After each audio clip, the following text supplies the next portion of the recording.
Hello and welcome back to Tales. My name is Fumi. In today's video, we will be discussing Nigeria's decision to revert to the old national anthem, Nigeria We Hail Thee. So the 29th of May 2024 marks another day in history. And no, it's not because it's the inauguration day or commemorating inauguration day, but because it's the day that Nigeria decided to revert to the old national anthem, Nigeria We Hail Thee. And as you can imagine, this decision to go back to the old national anthem has sparked a lot of heated debate everywhere, social media, print media, everywhere you go to. It is Nigeria We Hail Thee and versus Arise, O compatriots. Even in the schools, children are wondering, why are we changing this thing now? There's so many controversies, so many discussions right now surrounding this topic, with critics saying this is not what we need.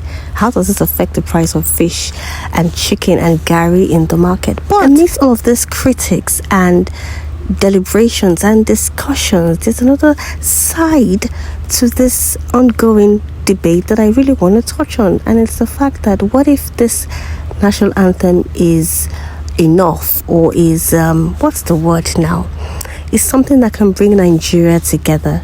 Nigeria right now is facing so much disunity, so much distrust.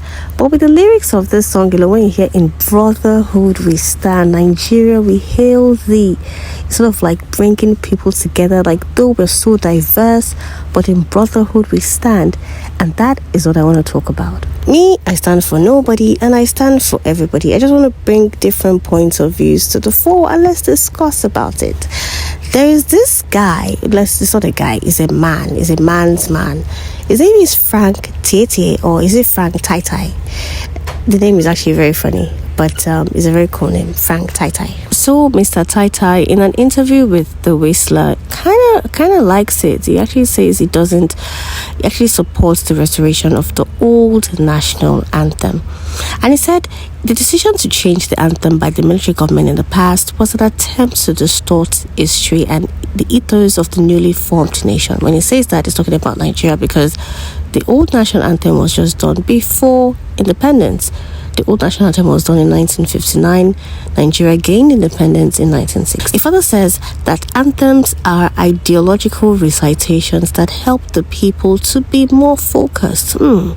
It was an unfortunate development for the military to have changed the anthem. Mr. Tai Tai also compared the Nigeria We Hail Thee anthem to the Star Spangled Banner anthem, which is the US anthem, and God Save the King, which is the UK's anthem. He said that the origin of the anthem, even if it was composed by a foreigner, is irrelevant, because when you compare it to its historical significance and association, everything joins, everything just gels with the country's founding principle. He says that's the same reason that laws that were in England as of 1st January 1900 are still applicable in Nigeria today. Now, for those of us, or for those of you that are lawyers, please explain that. What did he mean when he said that the laws that were in England as of 1st of January 1900 are still applicable in Nigeria today?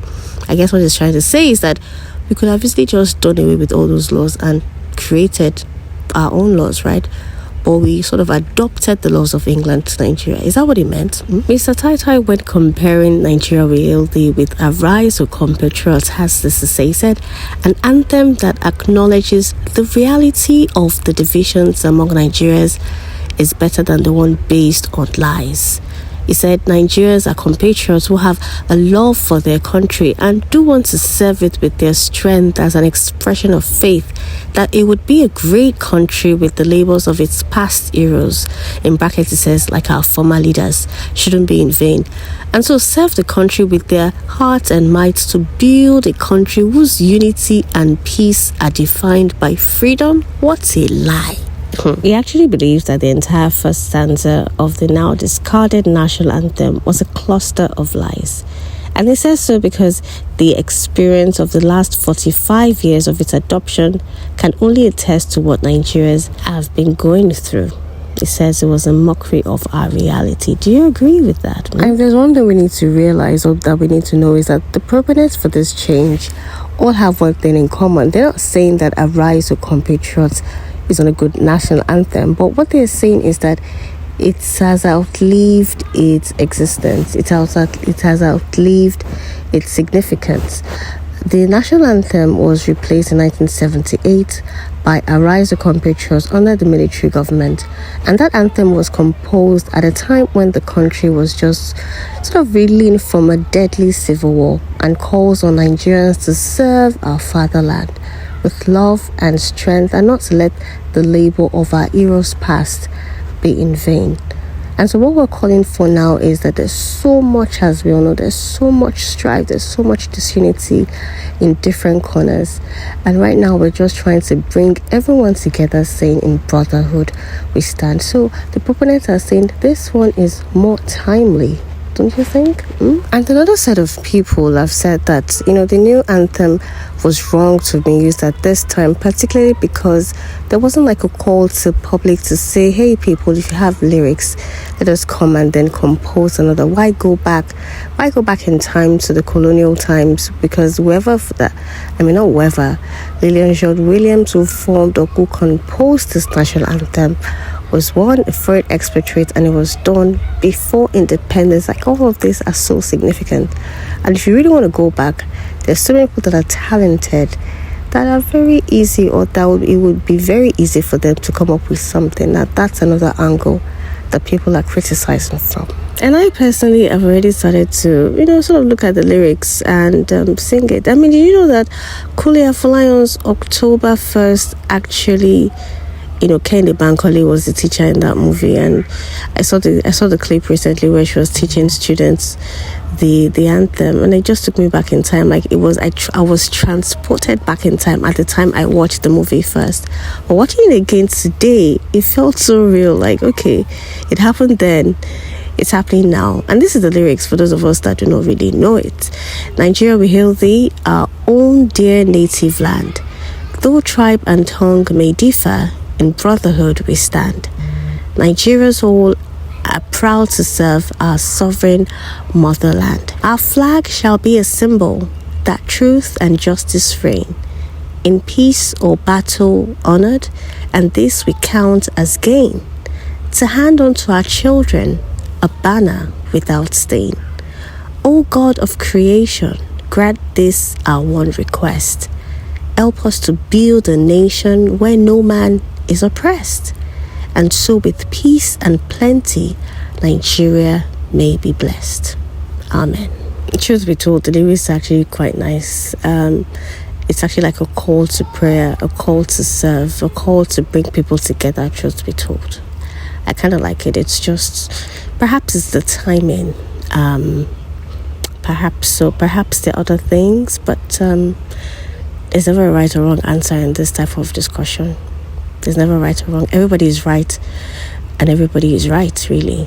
You have your views, you're right. You don't have your views, you're also right. But remember that the government of the day has the right and the power to amend national anthem. There's this new bill that was just passed into law, the Nigerian National Anthem Bill, that was signed into law just yesterday. So the government reserves the power to do so. In all of this, it brings me to one question only. What happens to the national pledge? Do we stick to the national pledge, or are we likely to get another one? Because I don't really know what is going to happen, because the national pledge is still the same one. Was there ever a new national pledge at the time? Was anybody born around 1950, 1978? Did anybody ever recite this in school back then? Can you please let us know in the comments for some of us that were not around at this time?